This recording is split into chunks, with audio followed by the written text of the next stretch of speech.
Now at 5, Cox Hospital announces it'll be hiring students at Southwest Missouri locations. Plus, long wait lists are causing issues for area families trying to enroll their kids in Head Start. The Biden administration announces billions of dollars in funding to fix the nation's bridges as part of the bipartisan infrastructure bill. I'm Natalie Brand with the reasons why it could be a game changer for the bridges in your community. The 4 states' most watched news starts now. The weather fairly mild at the moment, but that's going to change. This is KOAM News at 5. We go straight to meteorologist Nick Kelly. And we're expecting that big change to happen tonight now as we continue to get the rest of this weekend underway. We've had quite a bit of cloud cover, no doubt about that, throughout the course of the day. And even at times, some areas of random drizzle or some light sprinkles. But we've got winter weather advisories, and once we hit midnight, they won't fade away until we at least go into Saturday evening. For most of us, by about 9 o'clock Saturday evening. We already have the beginnings of our next storm system already in place. We can see on the radar areas of light rain or light drizzle trying to continue to pick up. But here's all the snow that's ready to work in from the north toward our general direction. But for the time being, it's too warm to think about snow impacting the evening commute, upper 40s to mid 50s across the board. But a quick look at our future track shows that once we hit 8 or 9 o'clock, the snow will start to work into our far western counties, while the rest of us see rain chances try to pick up. Once we hit midnight, though, much of southeast Kansas will see the snow pick up. And once we get after midnight, that's when the snow will start to overtake much of the region. We'll see how long this will stick around and how much snow we could see coming up in a bit now. See you then. Cox Health is expanding its workforce to help out during the pandemic. The hospital group announced it's opening positions for college and high school students. The positions will be open at all of their facilities in Southwest Missouri, including in Monette and Lamar. The positions will augment current staff and allow nurses to focus on patient care while the students take care of other daily tasks. This role gives prospective students or individuals who want to go into healthcare for a career, kind of a jump start, if you will, to what that career could look like. It gets them some extra experience in a clinical setting, and at the same time brings in some reinforcements of some fresh, bright faces that are energetic and ready to learn and help us out. Tonight at 6, we're going to hear from a health occupations student in Lamar about what the opportunity means to her. Many local families wanting to enroll in Head Start are being put on long wait lists due to low income guidelines. Now in this area, 267 families are currently over income, making more than $26,500 per year. That's for a family of 4. Officials say this is due in large part to recent wage increases. Head Start can only accept up to 10% of families on a waiting list who make too much money to qualify automatically. That's putting some parents in a tight spot. We don't get food stamps because we don't qualify for that, so we don't get help there. So, we do everything on our own and we work, and I feel like it's kind of like penalizing me and Braden because we make too much. And really, I don't feel like we make too much. The National Head Start Association is working to make changes to income guidelines. If you'd like to apply for Head Start, you can find the link in this article on our website, KOAMnewsnow.com. We're going to hear more from Lewis tonight at 6. A Kansas State coroner is working to identify human remains found in Coffeyville. On January 10th, the Coffeyville Police Department and the Kansas State Fire Marshal's Office were investigating a missing persons report at 304 West 4th Street. That report was filed on January 5th. While there, they found the remains of a male, but were unable to identify the body because of its condition. Well, now authorities are hoping the autopsy will give them a positive identification. The government has filed its most serious charges yet against people it claims spearheaded the January 6th attack on our Capitol. FBI agents arrested Elmer Stewart Rhodes, the founder of the Oath Keepers, accusing him and 10 other people of seditious conspiracy. The government claims they conspired to storm the Capitol in an attempt to overturn the election results and prepared for a siege by purchasing weapons and setting up battle plans. 2 months after the bipartisan infrastructure bill was signed into law, the Biden administration is announcing billions of dollars to help replace and repair 15,000 bridges nationwide. Reporter Natalie Brand has more. In communities across the country, it's estimated more than 45,000 bridges are in poor condition. That's why cities are celebrating the Department of Transportation's announcement of $27 billion in federal funding to repair and replace bridges nationwide over the next 5 years. The Bridge Formula program that we're launching today is the largest dedicated highway bridge investment since the construction of the interstate highway system itself. The physical infrastructure bill that was recently signed into law also includes a new incentive to help fix local bridges with federal dollars, covering 100% of costs. American Society of Civil Engineers President-elect Maria Lehman calls that a game changer. That last mile is really important, not just for your Amazon package during COVID, but for the school bus, for the ambulance or the fire truck. At a White House event Friday, President Biden touted billions of infrastructure dollars being dispersed to improve the nation's ports and high-speed internet. He says it has the added boost of creating jobs. With this investment, we're sending a message to those communities and to the people who call them home. You matter. We're building back and building back better with you. We're going to have a lot of cones, a lot of orange cones out there for the next 5 years. But the cumulative impact, both from an economic standpoint and from a safety standpoint, is going to be terrific. Maria Lehman believes smaller projects could start as soon as this summer. Natalie Brandt, CBS News, Washington. The Department of Transportation has detailed how much money will go to each state and how many bridges are in poor condition on its website. Now, in the 4 states, Missouri will receive $484.3 million. Nearly $97 million will come this year to repair nearly 2,200 bridges in poor condition. Kansas is set to receive $45 million this year, $225 million total for 1,300 bridges. And Oklahoma, with 2,300 poor condition bridges, will get $53.4 million this year, $266.9 million total. Tennis champion Novak Djokovic faces deportation from Australia after officials there revoked his visa for a second time. Australia's immigration minister today canceled the visa on the basis that it was in the public interest to do so. But in an emergency court hearing, a judge delayed the deportation at least until a new hearing is held on Sunday, just one day before the Australian Open begins. Djokovic's lawyers are challenging the visa decision that they say is irrational. Still ahead, a shortage of truck drivers is leading to supply chain issues. We're going to hear from the Transportation Secretary on the problem. And next in Healthwatch, how old is too old for a knee replacement? Topping today's Healthwatch, some people infected with the coronavirus may still be able to pass it on even after isolating past the recommended time. That's according to a new small study in the Journal of Infectious Diseases, which found the virus was still active in about 13% of people 10 days after a positive PCR test, posing a risk of transmission to others. Consuming artificial sweeteners during pregnancy may put your child at risk for obesity. A study of pregnant rats given products like stevia or aspartame found their offspring had higher percentages of body fat and experienced changes in their gut bacteria, which resulted in weight gain. 600,000 Americans got their knees replaced the year before the pandemic, and experts say that number is expected to swell by 110% in 2025 to 1.2 million. In the past, experts have cautioned patients not to get their knees done too young because parts can wear out. But how old is too old for new knees? The answer might surprise you. All right, come on, you little... 73-year-old Marnie Masadi and Skylar love their walks together, something that caused Marnie pain in the past. When you're walking along and you're like, you hear this crunch, crunch, crunch, you know, something's wrong there, you know.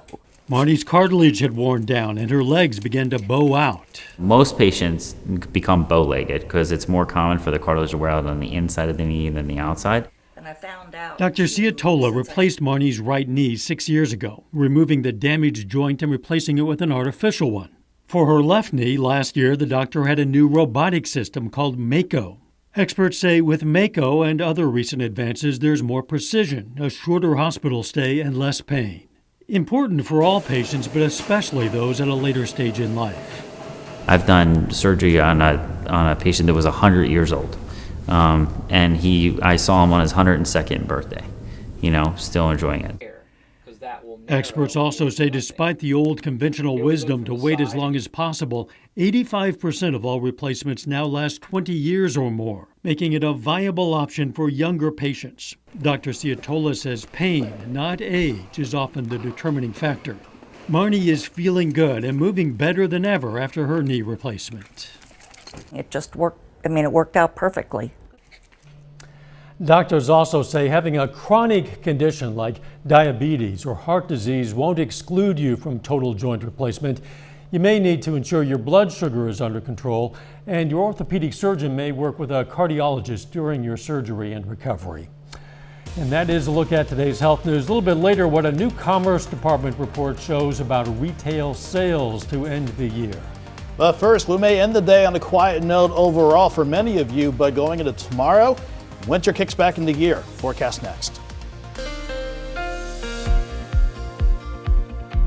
Even though we had a pretty good day temperature-wise to start the weekend out with highs back in the 50s, that is not stopping Mother Nature from changing things up. It's easy to see why. Winter weather advisories in the blue for pretty much the entire area, going into effect once we hit the midnight hour, and for many of us, we won't see these fall by the wayside until we hit 9 o'clock tomorrow night. So we still got a ways to go before the system can clear on out.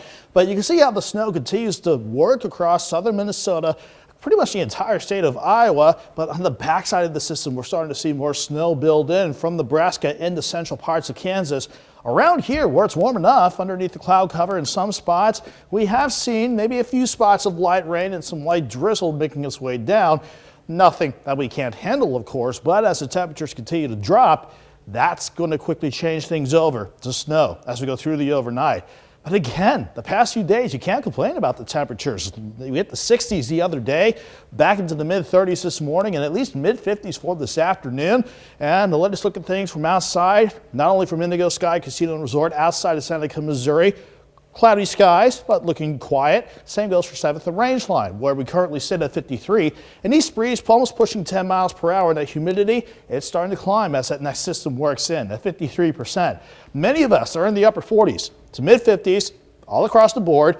Easy to see why too, because we still had a good southeast wind in play between 5 and 15 miles per hour. But look at that north wind really kicking in. That's behind a cold front. That's going to bring in plenty of cold air enough that once we hit 44 by the midnight hour, that is as warm as we're going to get for our Saturday before we tank into the 20s and around 30 as we go into tomorrow morning. So the temperatures are warm enough now for a few random sprinkles or areas of drizzle or a few light rain showers. But the bigger picture shows the storm system itself is finally working closer to the region. That comes into play certainly tonight and tomorrow.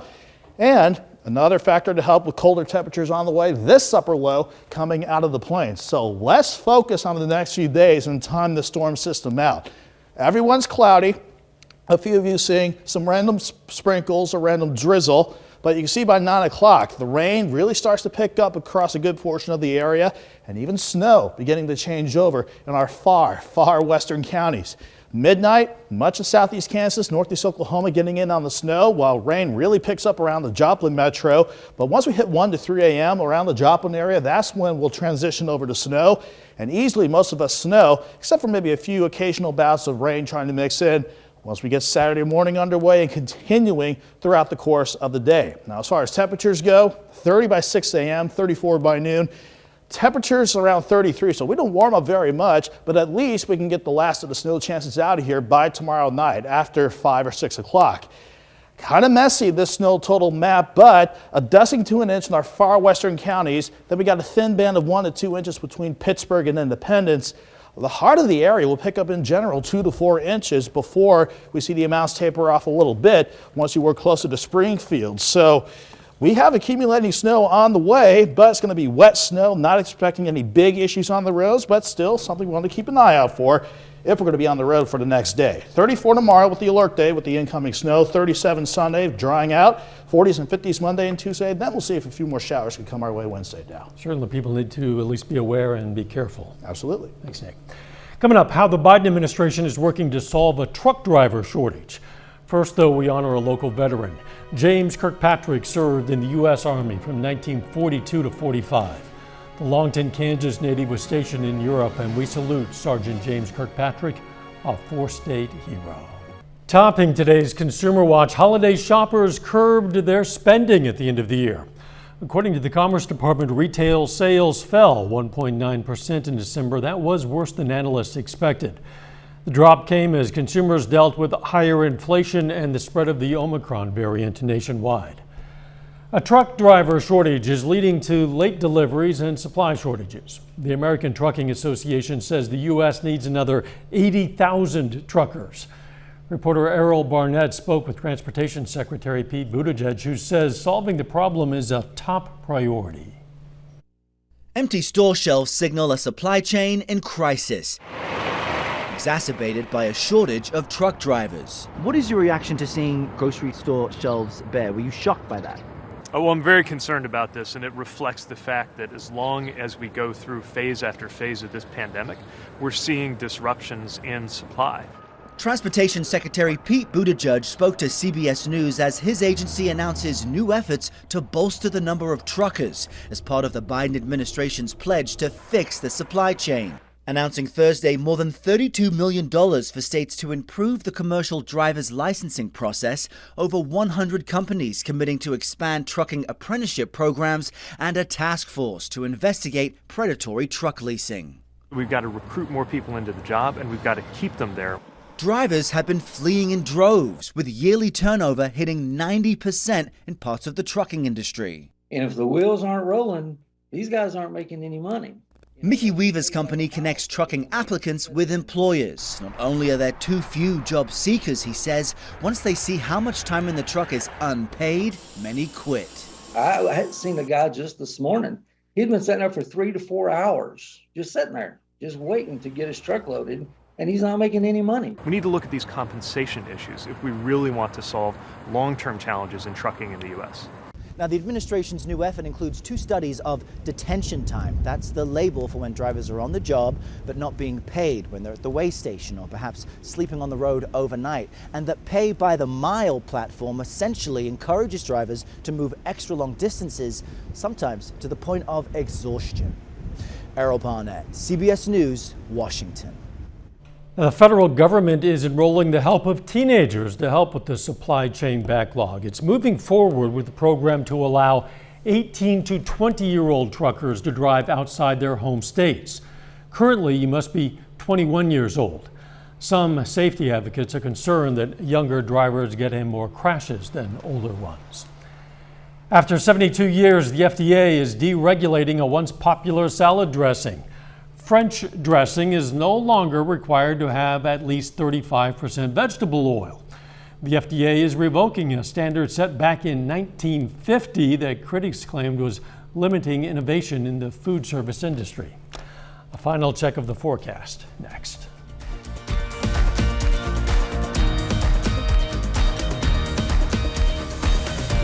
Up next on the CBS Evening News, nothing breaks the heart more than lost love, but there's nothing that heals it like love found, even 4 decades later. Steve Hartman has that story tonight. Then on KOAM News at 6, a new ordinance in Joplin will require a license to operate a short-term rental in the city. Plus, we're going to hear more on a Cox Hospital plan to hire students, both high school and college. And Freeman Health System hosts an open house for a new oncologist in Pittsburgh. Stay with us for the CBS Evening News and then KOAM News at 6. You should be aware of the likelihood that some of us are going to be getting some snow. Yeah, at least for the evening to start things out, we're looking okay. Temperatures still in the 50s, but as the temperatures drop going into the overnight, the rain chances that pick up will turn over to snow. We're dealing with mainly snow throughout the day tomorrow. Light to moderate snow at times, wet snow, so we need to keep an eye out for that. 34 is the best we could do for Saturday. If anyone missed the forecast, including how much snow we can see, we'll get another look at that. A fresh look coming up at 6 now. Thanks for joining us. The CBS Evening News is next. And of course, we will be right back here for KOAM News at 6. We'll see you then. Let's make it a great evening.